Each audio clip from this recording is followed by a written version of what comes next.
Yo! Good morning mga tropa. Nag-iisip ako anong content kaya pwede natin gawin? Yung makabuluhan?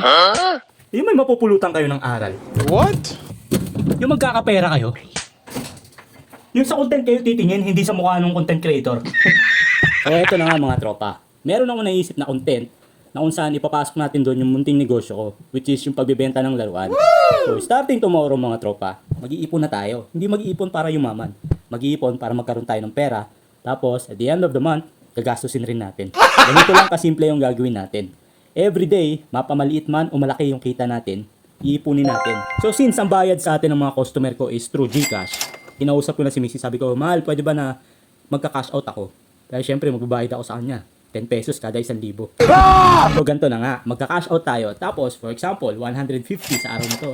Ilalagay natin doon sa may wagang baul natin o mahiwagang lagayan ng pera natin. Tapos, ipunin natin yon sa loob ng isang buwan. At yung kikitain natin o yung may ipon natin, gagastusin lang natin. O ano, G kayo? Tara, simulan natin bukas. Kaya mag-aayos na ako ng laruan. Let's go!